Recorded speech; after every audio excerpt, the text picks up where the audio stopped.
isika ny marika toko fahafolo. Marika toko fahafolo andininy fahelina amby efapolo.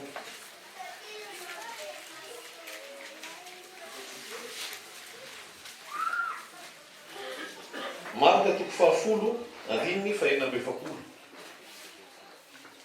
Ary tonga tao Jeriko izy. Ary raha vao niala tao Jeriko Jesosy mba amin'ny mpianatra sy ny vahoaka betsaka dia nipetraka teo amoron-dalana Bartimeo, jamba mpangataka, zanaky Timeo. Ary nireny fa injay Jesosy avy any Nazareta dia niantso izy ka nanao hoe, ry Jesosy zanaky Davida, mandrafo amiko. Ary maro no miteny mafy azy vanginy, fa vao mainka niantsoantso izy ka nanao hoe, ry zanaky Davida, mandrafo amiko. Ary Jesosy nijanony dia nanao hoe, antsola zamba. Ary ny olona niantso azy ka nanao taminy hoe, matoky, mitsangana, niantso anao izy. Dia nanarany lavany izy dia niatsambotra anakeo amin'ny Jesosy. Ary Jesosy namaly azy hoe, inona no tianao ataoko aminao? Ary olona zamba taminy, rabony eo, ny mba ampahiratana ny masoko.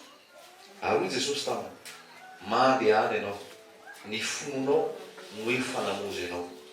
Dia nahiratra niaraka tamin'izay ny masony, ka nanaraka an Jesosy teny an-dalana izy. Amen. Androany Jesosy dia miseho amintsika ho fahazavana. Jaona toko fahavalo dia milaza hoe izao ny fahazavana zao tontolo zao. Zay manaraka tsy handeha amin'ny maizina fa hanana ny fahazavana iny. Bartimeo voalaza eto hoe tao Jeriko. Jeriko dia tanàna ataoko hoe azo oharina amin'ny ara-panahy hoe misy famatorana, misy fahababona, misy faharesena. Satria Jeriko rehefa nandeha Josoa any amin'ny boky Josoa dia ny ilana rodana nino manda ny Jeriko. Ny ilana rodana ny manda ny Jeriko mba ahafahan'zareo niditra amin'izay naka ny fahefana. Satria ao Jeriko misy fatotra ao Jeriko misy fahamaizina anao. Dia tonga Jesosy nanafitra aniza Bartimeo zay tao Jeriko. Mety mbola ao Jeriko koa ianao zao. Betsaka mbola mamatotra anao, betsaka mbola maizina aminao, betsaka mbola mahajamba anao. Fa androany Jesosy mikasika anao. Androany Jesosy anova anao. Androany Jesosy tena anala ny kirana amin'ny masonao. Fa hitantsika ihany koa le fanoharana anambaran'i Jesosy hoe rehefa nanontany le lehilahy anankiray hoe iza ny namako, dia hoy Jesosy hoe nisy lehilahy anankiray ozy izy avy any Jerosalema hidina ho any Jeriko. Dia rehefa hidina ho any Jeriko izy teny an-dalana dia nisy nanafika, dia nisy namono miaintsy isany tsy afaka. Dia tonga amin'izay farana mpanorandalàna, tonga fariseo nilaozany fotsiny. Fa rehefa tonga le Samaritana dia namonjy azy izy. Avy aiza izy? Avy amin'ny Jerosalema ho any Jeriko. Jeriko zany endrika tsy filaminana. Jeriko endrika fikorontanana. Jeriko resaka herisetra, resaka vono, resaka ady, resaka famatorana, ary resaka fahazambana. Tonga ndraiky ity tantara ity, tonga Jesosy tao Jeriko, nisy jamba tao Jeriko. Nisy jamba tao Jeriko, ny ilana hazavaina. Dia niantsoantso tamin'ny feo mahery izy. Hoy izy hoe, ry Jesosy zanaky Davida, mandrafo amiko. Dia nisakarana izy, tsy teny, vao mainka izy niantsoantso. Beta be ny manakanakana anao tsy hiantso an Jesosy. Aza velo ho sakana zany. Aza velo ho sakana tsy antsoinao an Jesosy ny asa. Aza velo ho sakana tsy antsoinao an Jesosy izay resaka mety hoe fahasahiranana mandalo. Aza velo ho sakana tsy antsoinao an Jesosy ny mety hoe fahadisom-panantenana amin'ny olona maro isan-karazany. Aza vela atonga anao tsy antso an Jesosy zany. Fa tsy misy tokony asakana antsika tsy antsointsika an Jesosy. Fa hoy ny tenin'Andriamanitra hoe antsoy aho dia valiko ianao. Rehefa miantso an Jesosy tsika, mamaly Jesosy. Ity olo maro ity niantso izy dia niain Jehovah. Any amin'ny fanao salamo any zany. Zay rehetra miantso ny anaran'ny tompo no vonjeny. Ho mpanao salamo hoe niandro dia niandry an Jehovah dia nitodika izy nitsinjo ahy. Nandreny fitaraina, nanafaka tao fotaka amareo fahotana, nametraka ambony vatolampy, nanome firako avao eo am-bavako. zay rehetra miantso ny anaran'ny tompono fijery.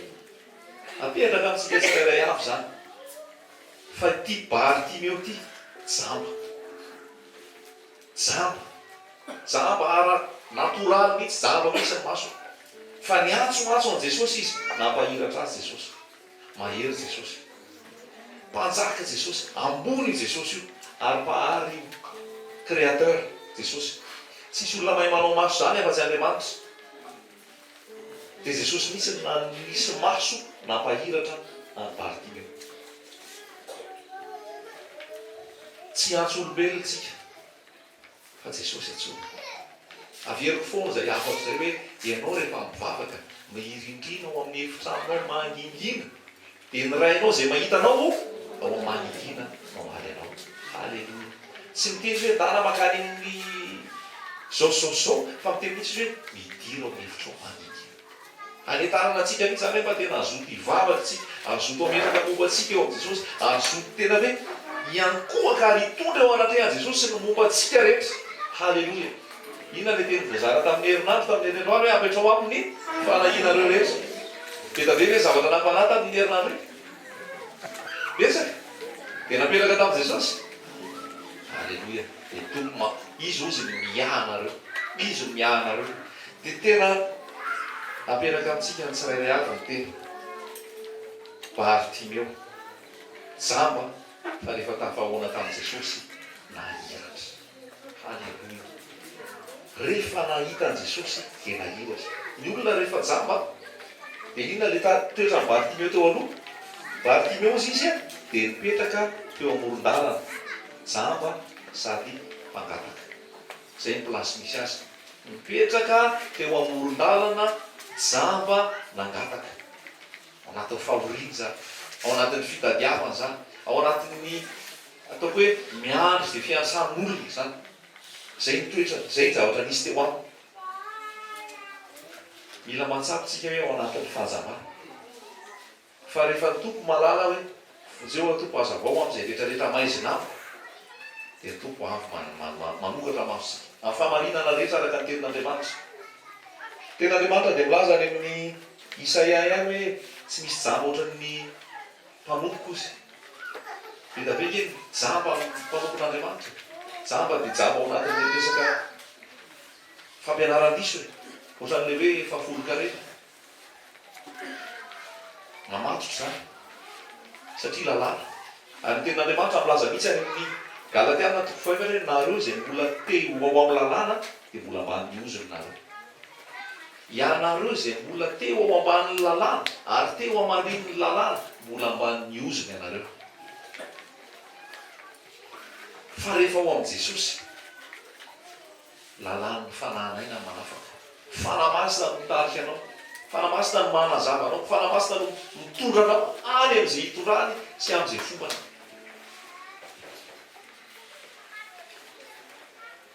Matokio izy, miantso anao izy. Miantso Jesosy nanatona teo amin'ny Bartimeo. Hitantsika zavatra tranga rehefa nangataka Bartimeo, inona nangatana Bartimeo? Ampahirato ny maso. Ampahirato ny maso kozy izy, dia ozy Jesosy hoe mandehany ianao, finoanao navonjy ianao. Raha tsy amin'ny finoana tsisy azona sitraka amin'Andriamanitra. Mila mino ny tenin'Andriamanitra tsika, mino ny famarinana ato tsika, mino izay rehetra voalaza ato tsika. Fa rehefa mino tsika, mitondra fahafahana ty tenin'Andriamanitra ty, mitondra fiainana ty tenin'Andriamanitra ty, manazava ty tenin'Andriamanitra ty. Dia inona zavatra hitatsika avy eo rehefa nihiratra mason'ny Bartimeo? Nahiratra niaraka tamin'izay ny masony ka dia nanino izy? Mbola nangataka ve?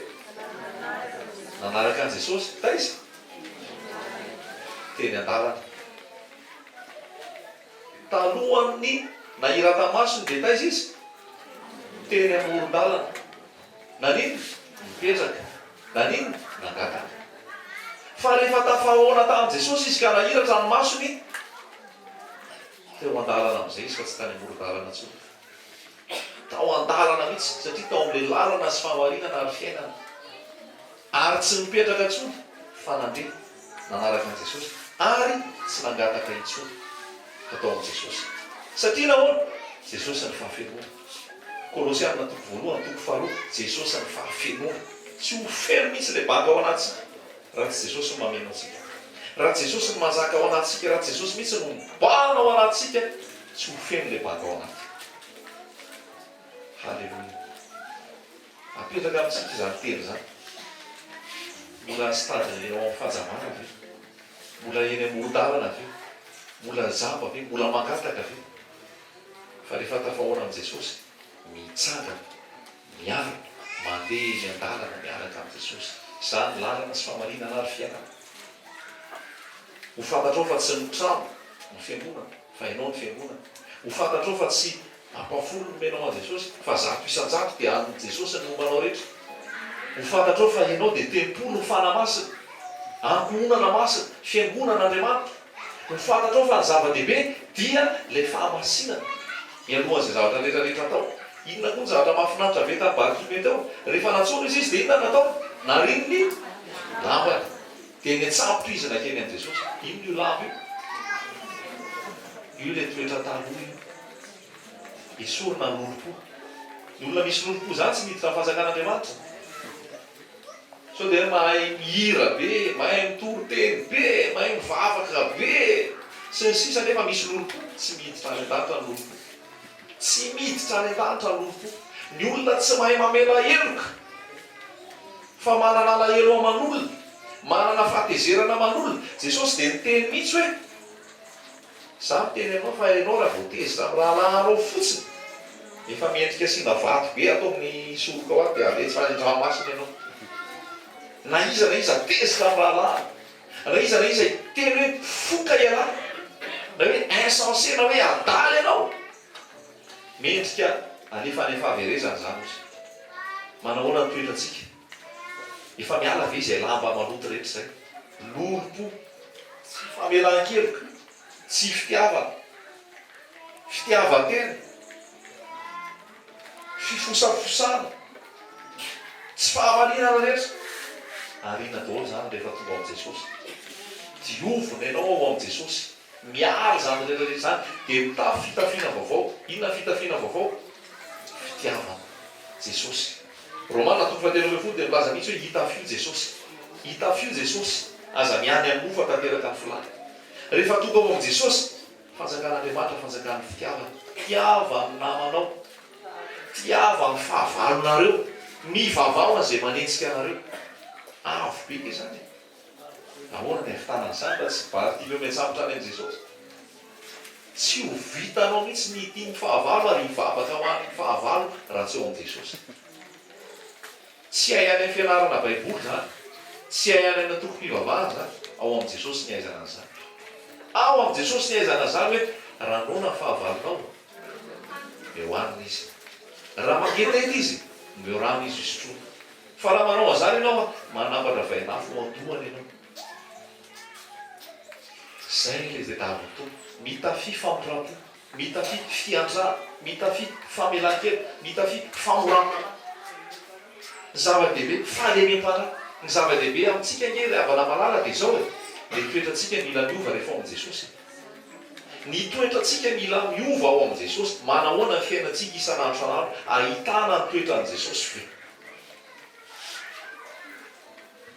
Tsy teoria io fivavahana io, fa tena fiainana pratika, ara-panahy ve isika, fa tsy ara-mofo. Mila mandeha araka ny fanahy rehefa ao amin'i Jesosy. Ny fanamasina mitatika anao.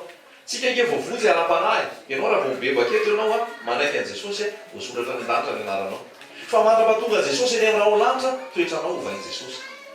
Tsisy hoe tonga dia olona niona tamin'i Jesosy eto androany zao dia zao dia iova koa ny toetrana. Misy travail iny, misy asa iny. Fa ny fanahinao no eo no eo dia vaovao amin'i Jesosy. Fa ny toetranao, ny fomba fanaonao, amboaran'i Jesosy eny an-dalana. Firy taona zay natao amin'i Jesosy ianao. Efa niova ve ny toetra? Mbola kizitina be foana ve? Raha zanak'Andriamanitra zany, tsy kizitina tsony zany. Ataoko hoe raha maly ianao nanotena ho an'i Jesosy, mety hoe mbola kizitina kely ianao androany. Raha hoe herintaona, roa taona, telo taona, embola natao amin'i Jesosy ianao, transformation nge zany ao amin'i Jesosy zany. Transformation zany hoe miditra ao anatinao le toetran'i Jesosy. Miditra ao anatinao le toetran'i Jesosy dia lasa ny toetran'i Jesosy ny lasa toetranao. Haleloia. Lasa manam-paharetana, lasa manam-pitiavana, lasa tsy ao anatin'ny fahakizitina na kizitina daholo raha manodidina anao eo. Tsy afaka hiteny anao hoe reto kizitina be dia lasa kizitina koa. Tsia Jesosy tsy mijery ny ivelan'izany, ianao ihany manahoana ianao. Mety faniniany Jesosy mihitsy ary nametraka anao tao amin'ny olona kizitina be da be mba hitanao hoe kizitina be anao sa tsy. Haleloia. Ny fahasiahana sy ny fahatezerana aoka tsy hoenao aminareo intsony zany ozy tenin'Andriamanitra. Rehefa tonga ao amin'i Jesosy, azonao antoka izay zavatra rehetrarehetra amin'ny tranga eo, efa Jesosy no mifehy azy.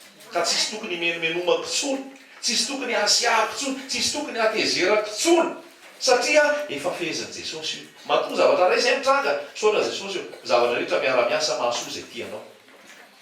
Fa tsy hoe za korotana saritaka ambony ambany ianao rehefa misy zavatra mitranga. Eritrereto fotsiny Jesosy, Jesosy mamela an'io hitranga. Fa ny ataonao mitony ao amin'i Jesosy, ataonao misaotra Jesosy io, matoa tia mitranga, misy zavatra tsara sy eo anao. Misaotra Jesosy, matoa misy an'izao, ianao no mifehy an'io rehetrarehetra io, fa matoky ianao hatramin'ny farany, avy aloha Jesosy ianao ny azy hatramin'ny farany. Famoram-panahy, fahalemem-panahy, fanaovan-tsoa. Zanak'Andriamanitra ve mbola anatin'ny fahirana. Ten'Andriamanitra milaza mihitsy hoe ao amin'ny ohabolana faraka amin'ny telopolo, iza vehivavy tsara sady metrika eo izy, fa manokatana azy zany zo amin'ny malahelo, hoan'ny matro, hoan'ny io, fiangonana indresahany iny. Ohabolana faraka amin'ny telopolo. Akoatran'ny hoe tena vehivavy reny mpianakaviana resahany, dia ny fiangonana mihitsy. Rehefa tonga ao amin'i Jesosy ianao le tia tena, ianao le mahiratra, ianao le hoe za foana, rehefa tonga ao amin'i Jesosy iny mipoaka. Haleloia. Marina sady izy. Rehefa tonga ao amin'i Jesosy ianao, misy hery ao. Tsy ao intsony le fitiavan-tena, tsy ao intsony le fahirana, tsy ao intsony le be calcul ho anao foana. Lasa mihevitra ny hafa ianao, lasa mijery ny hafa ianao. Samy mieritreritsika, mbola Bartimeo hoe jamba sa Bartimeo efa le mitsangana dia le mandeha manaraka an' Jesosy. Feno fitiavana, feno fifaliana, feno fiadanana, feno fahalemem-panahy, feno famoram-panahy, feno fanaovan-tsoa, ary mandeha amin'ny famasinana sy amin'ny fahamarinana. Jesosy ihany no avana malalaka tonga antsika. Raha tsy Jesosy tsy nahiraka mason'ny Bartimeo, raha tsy Jesosy mihitsy ny teo tsy niara amin'ny fahazabany Bartimeo. Manantonany Jesosy, hitanao izay fahalemenao, hitanao izay toetranao, hitanao izay fomba rehetra mbola tsy mety, tia Jesosy hoe avaozatra, tia Jesosy amboary ndray, mba tsy ho lasa zany itenenan-dratsy ny filazantsara amin'ny fiteniko, amin'ny toetrako, amin'ny fombako, amin'ny fanaoko rehetra, fa mba izany ho fitaovana ampiaratananao atonga ny olona anatin'i Jesosy. Tsy mahiritsika ve zany? Fa tena hoe amin'ny alalako mahitana Jesosy. Jesosy ke tsy hita intsony fa tsika ny tonga Jesosy mandehandeha. Ten'Andriamanitra dia milaza mihitsy hoe nareo dia hanitry Kristy, hanitra mandehandeha, hanitra mitondra fiainana ho an'ny olona. Mitondra fiainana ve za amin'ny fiainako rehetra? Rehefa tonga amin'ny toerana ray ve ianao, faly ve ny olona? Mahatoky ve? Marina ve? Mandeha amin'ny fahitsiana ve? Fa izay no takiany ten'Andriamanitra. Iainana le filazantsara, hita eny amin'ny toetra, hita eny amin'ny fanao, hita eny amin'ny fomba rehetra, fa ao amin'ny mazava ianao. Zao na voalohany toko faharoa ny faraka amin'ny folo dia miteny hoe izay mbola makahara ny rahalahy moa izy, mbola ao amin'ny maizana ihany. Izay mbola makahala ny rahalahy, izay mbola manisy ratsy ny rahalahy, izay mbola miteny ratsy ny rahalahy, dia mbola ao amin'ny maizana ihany. Fa ny tombo rehefa tonga eo aminao, mazava ianao. Mazava ianao. Jesosy tsy mandatsa atsika. Jesosy tsy mandatsa atsika. Jesosy manamboatra. Jesosy manitsy. Jesosy manoro. Jesosy mikasika atsika. Ary rehefa manana ny fahazavana zany, satria rehefa ny zava-maniry no misy fahazavana, velombelona izy misy aina. Fa rehefa ny zava-maniry ny idio kely ao anaty toerana tsy misy fahazavana, vetivety kely iny dia malatso. Fa rehefa tsika koa karafan'i Jesosy, tondra fiainantsika. Halleloia. Tondra famonjena ho an'ny antsika, tondra fanafana ho an'ny antsika rehefa ao amintsika Jesosy. Jesosy ihany, Jesosy irery no mahavita an'izany. Jesosy irery no mahavita an'izany. Ho azo ny voninahitra. zay manaraka ao izy tsy handeha amaizina raha manaraka an' jesosy tsika tsy handeha amaizina anana ny fahazavana ainy anana ny fahazavana ainy mandeha ny fahazavana tsy toetranao tsy hoe le fahamaizina le kafinafo fa tena hoe mandeha ny fahazavana aonao fanamaizina. Halleluia. tsy mandala izany izy jesosy. Jesosy ny miantso ao anatsika hoe reraka tehiova ohatrany tsy tafahova raha vanao miezaka tsy tafavoaka fa ry anao miatsambotra fotsiny amin'ny jesosy. Jesosy ny manamboatra manao azy. Izy ny mpamola vola, izy ny manao raiso amin'ny finoana fotsiny hoe tia jesosy a olo-baovao aminao ampanahy ny fiainana isanandro koa ho tarafina hitako hoe olo-baovao an' jesosy. Halleluia.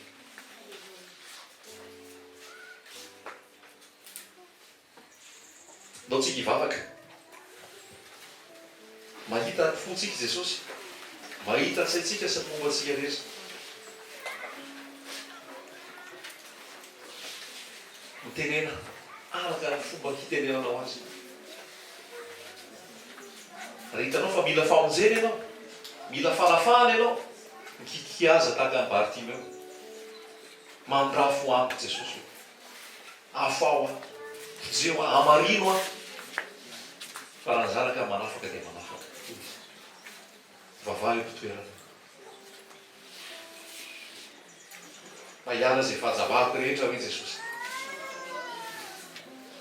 Ampahiratra tokoa ianao jesosy ary misaoran' jesosy ihany koa efa nampahiratany masonao betsaka nefa nanafahany ianao, betsaka ny fahamaizinany efa nesorony teo aminao ary mbola nafaka anao ihany koa izy. Misaora jesosy manao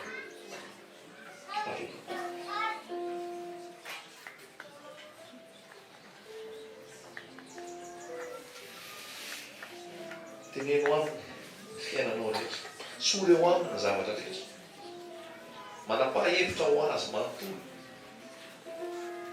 Veriny jesosy io, veriny jesosy io mitahadalana sy manafaka. Veriny jesosy io manazavanao, anananao fifaliana, ananao fiainana, nanovany toetranao, manovany mombanao rehetra. Mendrika ny fanjakana.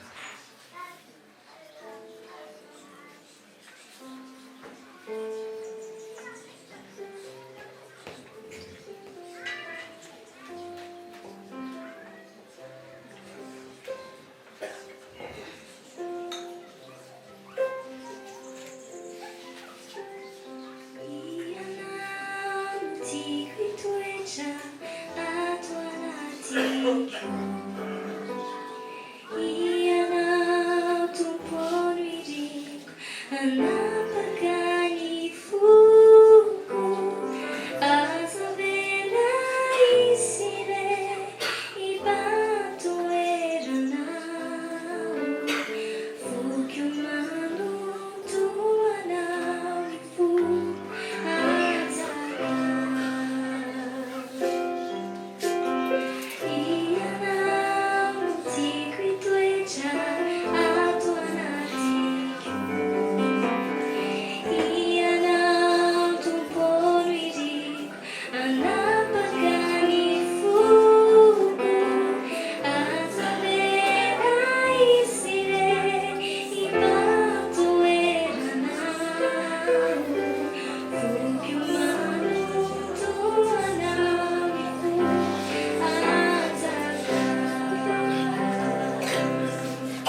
Jesosy tsika amin'ny tena rehetra.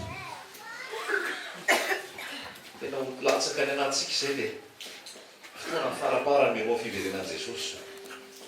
Aoka tsy ho varimariana intsontsika.